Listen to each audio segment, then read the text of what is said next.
भाजप पुन्हा नंबर 1 पक्ष झाला पाहिजे, मुख्यमंत्री देवेंद्र फडणवीसांच्या सूचना। मिनी विधानसभा निवडणुकीसाठी फडणवीसांच्या सूचना।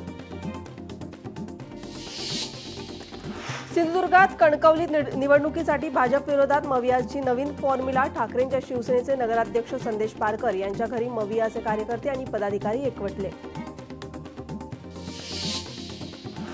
आगामी निवडणुकीच्या अनुषंगानं बच्चू कडूंच्या उपस्थितीमध्ये बैठक। मेळघाटातील प्रहार संघटनेच्या पदाधिकारी कार्यकर्त्यांची बैठक। आजी माजी सरपंचाचा इतर पक्षांना राजीनामा देत प्रहारमध्ये प्रवेश। शरद पवारांच्या राष्ट्रवादी काँग्रेसला मोठा धोका। माजी सभापती अरुणा गावंडेचा शिंदेंच्या शिवसेनेमध्ये पक्षप्रवेश। भाजपच्या निवडणूक प्रमुखपदी मंत्री चंद्रशेखर बावनकुळे यांची नियुक्ती। खात्रीलायक सूत्रांची माहिती। मुख्यमंत्री देवेंद्र फडणवीसांच्या नेतृत्वात वर्षा निवासस्थानी बैठक। बैठकीतला हा महत्त्वपूर्ण निर्णय। आजची मविया समन्वयक समितीची बैठक। पहिल्या टप्प्यातल्या निवडणुकीसाठी स्थानिक पातळीवर काही कोऑर्डिनेट नेमले जाणार। अनिल परब यांचं वक्तव्य। 19 तारखेला दुसरी बैठक। परबांची माहिती। छत्रपती संभाजीनगर पालिकेचं आरक्षण सोडत डॉक्टर बाबासाहेब आंबेडकर मराठवाडा विद्यापीठाचा सभागृहामध्ये कार्यक्रम। पनवेल पालिकेची निवडणुकीसाठी आरक्षण सोडत जाहीर। 20 प्रभागातील 78 सदस्य निवडीसाठी आरक्षण जाहीर। महिलांसाठी 50% जागा आरक्षित। अहिल्यानगर महानगरपालिकेच्या निवडणुकीसाठी आरक्षण जाहीर। 17 प्रभागाचं आरक्षण जाहीर। पुरुष उमेदवारांचा प्रभाग महिला राखीव झाल्यानं महिला राज 2 डिसेंबरला होणार अंतिम आरक्षण जाहीर। राष्ट्रवादी काँग्रेस शरदचंद्र पवार पक्षाच्या बारामती नगर परिषद आणि मेळाव्याचं नगरपंचायत इच्छुक उमेदवारांच्या युगेंद्र पवार यांच्या उपस्थितीमध्ये मुलाखती सुरू। बारामतीमधील राष्ट्रवादी भवन या ठिकाणी मुलाखती घेण्यास सुरुवात।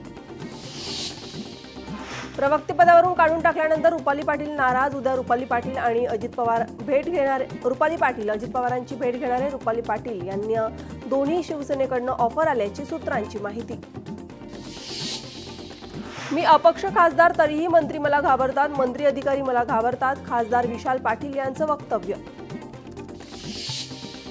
अकोला महापालिकेच्या निवडणुकीसाठी आरक्षण सोडत 20 प्रभागासाठी 80 जागांची आरक्षण सोडत जाहीर। सरपंच संतोष देशमुख खून प्रकरणाची सुनावणी पुढे ढकलली। पुढील सुनावणी 27 नोव्हेंबर रोजी होणार। आरोपीच्या वकिलांच्या विनंतीवरून दुसऱ्यांदा सुनावणी पुढे ढकलली। प्रवीण दरेकर यांनी घेतली शरद पवारांची भेट। स्वयं पुनर्विकासामुळे मध्यमवर्गीय रहिवाशांना घर, मध्यमवर्गीयांना घर मिळाल्यानं पवारांकडून समाधान व्यक्त। यशस्वी प्रकल्पाला आपण स्वतः भेट देणार, शरद पवारांचं वक्तव्य। इतरांना 5 आणि मला 2 कोटीचा निधी, हा माझ्यासह शिवडीतील मराठी माणसांवर अन्याय आहे। ठाकरेंचे आमदार अजय चौधरी यांचं उपमुख्यमंत्री एकनाथ शिंदेंना पत्र। संभाजी ब्रिगेड स्थानिक स्वराज्य संस्थाच्या निवडणुकीमध्ये शिवसेनेसोबत युती करणार। आज मुंबईत एकनाथ शिंदे यांच्या उपस्थितीमध्ये होणार पक्षप्रवेश। नाना पटोले यांचा पोलीस अधिकारी आणि कंपनीच्या अधिकाऱ्यांना दम। शेतकऱ्यांच्या विषयावर नाना पटोलेंचा दम। भंडारात विकास कामातली माती कंपनीनं शेतात टाकल्याची शेतकऱ्यांची तक्रार। सांगलीत 8 नगर परिषद क्षेत्रातील मतदार यादीमध्ये 7000 दुबार मतदार। सांगली जिल्हाधिकाऱ्याकडून दुबार मतदारांची आकडेवारी जाहीर। ठाकरेंच्या शिवसेनेचे माजी खासदार उन्मेष पाटील यांच्यासह 4 जणांविरोधात फसवणुकीचा गुन्हा दाखल। अंदाजे 5 कोटींची फसवणूक केल्याचा आरोप।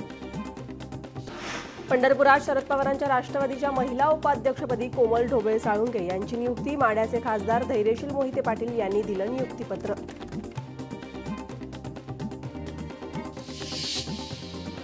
अमरावतीमधील चांदूर रेल्वे आम आदमी पार्टीचा कार्यकर्ता मेळावा उत्साहात साजरा। दिल्ली विकासाचं मॉडेल आणणार महाराष्ट्रात, आम आदमी पार्टीचे माजी मंत्री राखी बिर्ला यांचं वक्तव्य।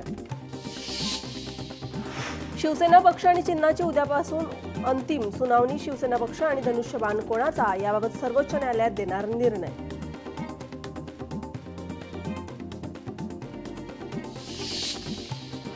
शरद पवार गटाच्या राष्ट्रवादी काँग्रेसला मोठा धक्का। माजी सभापती अरुण गावंडे यांचा शिवसेनेमध्ये प्रवेश।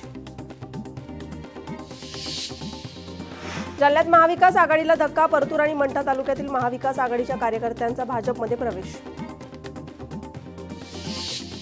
यवतमाळचे पालकमंत्री संजय राठोड यांच्या मातोश्री प्रमिलादेवी दुलीचंद राठोड यांचं निधन। वृद्ध काळाने वयाच्या 85व्या वर्षी दुःखद निधन. सोलापुरात निवडणुकीसाठी काँग्रेसकडून इच्छुकांच्या मुलाखती. 11 नगर परिषदा आणि 1 नगरपंचायतीसाठी 297 उमेदवारांनी दिल्या मुलाखती.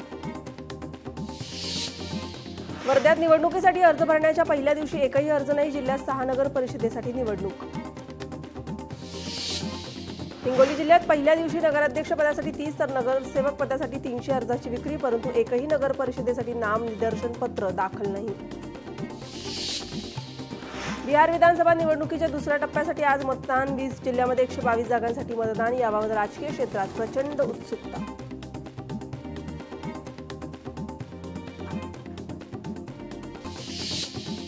दोषींवर कठोर कारवाई केली जाईल. दिल्लीतील स्फोटावर MIDS कार्यक्रमात राजनाथ सिंह यांचं वक्तव्य.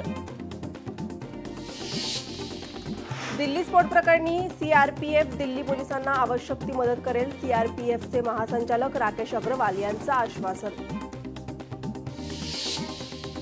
दिल्लीत अतिशय वेदनादायक घटना घडली आहे. सर्वांनी एकत्र येऊन हिंसाचाराला विरोध केला तर आपण निश्चितच आपलं ध्येय साध्य करू शकतो. तरुणांना या समस्येबद्दल जागरूक केलं पाहिजे. आध्यात्मिक गुरु रविशंकर यांची प्रतिक्रिया.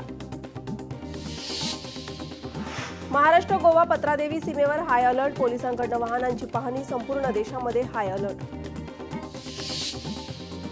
दिल्ली स्फोटाची पाकिस्ताननं घेतली धास्ती. भारताच्या संभाव्य हल्ल्याची शक्यता लक्षात घेऊन सर्व परिस्थिती तयार राहण्याचं सैन्याला केल्या सूचना. पाकिस्तानकडून लष्कर, वायुदल, नौदलासह सशस्त्र दलांना हाय अलर्ट. दिल्लीतील स्फोटकांच्या पार्श्वभूमीवर नाशिकच्या मालेगावामध्ये हाय अलर्ट. शहरातील हॉटेल्स, लॉजिंगवरती पोलिसांचा छापा सत्र, तर रस्त्यावर संशयित वाहनांची देखील तपासणी. दिल्ली स्फोट प्रकरणी उद्या महत्त्वाची बैठक. पंतप्रधान मोदींच्या अध्यक्षतेखाली उद्या बैठक होणार. आज पंतप्रधान नरेंद्र मोदी भूतानमध्ये. हा प्रकार कसा घडला माहीत नाही. दहशतवाद्यांनी हे केलं, त्यांना शिक्षा झालीच पाहिजे. मृतांच्या कुटुंबियांची प्रतिक्रिया. दिल्ली लाल किल्ला मेट्रो स्टेशन जवळ झालेल्या भीषण स्फोटामुळे सर्वत्र भीतीचं वातावरण पसरलं. या स्फोटाच्या पार्श्वभूमीवर 13 नोव्हेंबरपर्यंत पर्यटकांसाठी लाल किल्ल्यावरील प्रवेश बंद करण्यात आलाय. दिल्लीतील स्फोटानंतर तुळजाभवानी मंदिरामध्ये हाय अलर्ट. भाविकांची तपासणी केल्यानंतरच दर्शन. भाविकांच्या बॅगा आणि पर्स त्याचप्रमाणे इतर साहित्यांची कडक तपासणी. दिल्ली स्फोटानंतर छत्रपती संभाजीनगर रेल्वे स्थानक हाय अलर्टवर आहे. रेल्वे स्थानकावर सुरक्षा यंत्रणा. स्थानक परिसरामध्ये कडेकोट बंदोबस्त तैनात करण्यात आलाय. येणाऱ्या जाणाऱ्या प्रत्येक प्रवाशाची तपासणी. दिल्ली स्फोटकाचा पहिला फॉरेन्सिक सायन्स लॅबोरेटरीचा अहवाल आज येण्याची शक्यता आहे. दिल्ली पोलिसांच्या विशेष कक्षाच्या सूत्रांची माहिती. जप्त केलेल्या साहित्याचं स्वरूप, रचना स्पष्ट होण्याची शक्यता. दिल्ली स्फोटानंतर शिर्डीमध्ये सुरक्षा अलर्ट मोडवर. शिर्डीमध्ये ठिकठिकाणी नाकाबंदी. वाहनांची कसून तपासणी. दिल्ली स्फोटासंदर्भात नवी दिल्लीमध्ये उच्चस्तरीय बैठक सुरू. केंद्रीय गृहमंत्री अमित शहांच्या अध्यक्षतेखाली गृह मंत्रालयात बैठक. दिल्लीतील स्फोटानंतर नागपूर पोलीस हाय अलर्टवरती आहे. शहरातील संवेदनशील भागामध्ये सुरक्षतेत वाढ करण्यात आली आहे. रेल्वे स्थानक, बस स्थानक आणि गर्दीच्या ठिकाणी पोलीस तैनात करण्यात आले. शहरात येणाऱ्या वाहनांची तपासणी सुरू. बुलढाणा जिल्ह्यातील शेगाव मंदिरामध्ये सुरक्षा वाढवली. दिल्ली या ठिकाणी झालेल्या स्फोटाच्या पार्श्वभूमीवर सुरक्षा वाढवली. मंदिर परिसरामध्ये कमांडो आणि अतिरिक्त सुरक्षा तैनात. दिल्लीतील स्फोटानंतर जळगाव आणि भुसावळ रेल्वे पोलीस प्रशासन अलर्ट मोडवरती आहे. पोलीस प्रशासनाच्या वतीनं रेल्वे गाड्या आणि प्रवाशांच्या बॅगची डॉग स्क्वॉडच्या माध्यमातून तपासणी. दिल्ली स्फोटकानंतर पिंपरी चिंचवड शहर पोलिसांनी हाय अलर्टवरती ठेवले. शहरामध्ये चोख पोलीस बंदोबस्त आणि ठिकठिकाणी नाकाबंदी. दिल्लीतील स्फोटानंतर नवी मुंबईतील सुरक्षा कडक आहे. नवी मुंबई पोलीस संपूर्ण शहरामध्ये हाय अलर्टवर नाकाबंदी सुरू आहे. बाजारात प्रवेश करणाऱ्या सर्व लोकांची आणि वाहनांची कडक तपासणी. दिल्ली स्फोटानंतर मुंबई पोलीस हाय अलर्टवरती आहे. मुंबई पोलिसांकडून गर्दीच्या ठिकाणी काल घेण्यात आली झाडाझडती. मेट्रो स्टेशन जवळ दिल्लीतल्या लाल किल्ल्याजवळ मेट्रो स्टेशन जवळ स्फोटकामध्ये 8 जणांचा मृत्यू, 20हून अधिक जण जखमी. दिल्लीतील स्फोटकांचं पुलवामा कलेक्शन समोर. स्फोट झालेल्या हुंडाई i20 कारची अनेकदा खरेदी विक्री. काश्मीरमधील तारखेला विकली होती ती कार.